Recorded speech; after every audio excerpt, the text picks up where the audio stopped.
Ronald Reagan's presidency from 1981 to 1989 shaped an entire era of American politics, from surviving an assassination attempt his first year in office, to the sweeping Economic Recovery Tax Act, to major world events like the Beirut barracks bombing, the invasion of Grenada, and the famous INF Treaty that helped ease Cold War tensions. His leadership and diplomacy played a key role in the series of events that eventually led to the fall of the Berlin Wall, and his legacy still sparks conversation today.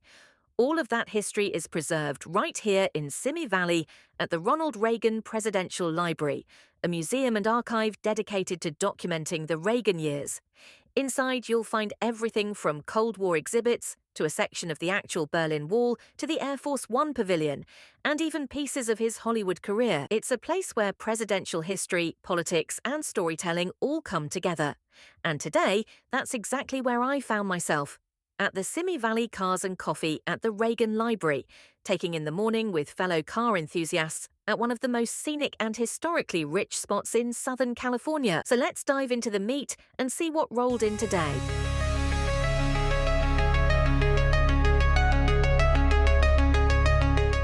There were only a limited number of cars at this meet today, mostly because so many other holiday events were happening around the area. But honestly, the ones that did make an appearance were delightful. A small but solid lineup that made the morning feel relaxed, personal, and definitely worth the stop.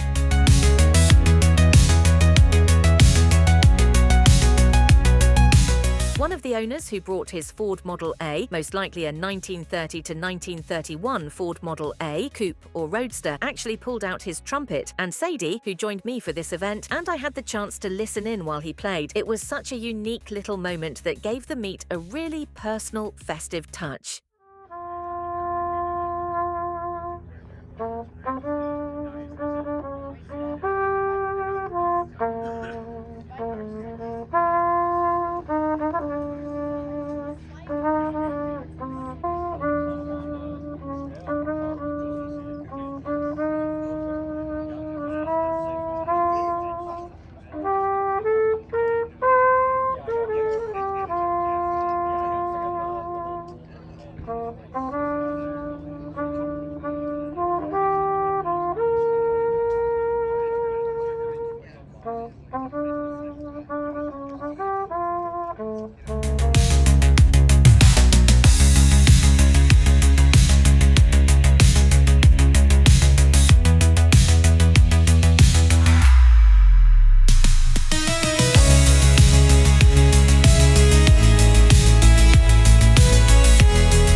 Inside the museum beyond the Cars and Coffee event, you get to see what the Reagan Library really has to offer, and it's so much more than just the cars outside. Inside, you'll find an incredible collection of historic vehicles tied to Reagan's life and presidency.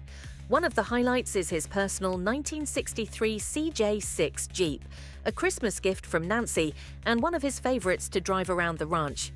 The museum also displays presidential motorcade vehicles, including the 1972 Lincoln Continental limousine, and even the limo involved in the 1981 assassination attempt. But the centerpiece is the Air Force One pavilion, home to SAM 27000, the Boeing 707 used by 7 U.S. presidents. Reagan logged over 660,000 miles on that plane, using it for his signature face-to-face diplomacy around the world. Visitors can walk through the entire aircraft, from the cockpit to the staterooms, and the massive glass wall behind it makes it look like it could take off at any moment. Beyond Air Force One, there's Marine One, Reagan's 1984 limousine, and rotating displays featuring iconic movie and pop culture cars. Everything from the Grease T-Bird and Michael Keaton's Batmobile to Elvis Presley's Pantera and even a Pope-mobile. The lineup changes over time, but the museum always showcases a mix of presidential history, personal artifacts, and unforgettable automobiles. As Sadie and I were leaving the Reagan Library, we ended up following that gorgeous C2 Chevy Corvette down the hill from the museum. Definitely not a bad view to end the meet with. After that, we spent the rest of the day just being silly and enjoying ourselves beyond the car scene. But all of that is for the next video, so stay tuned.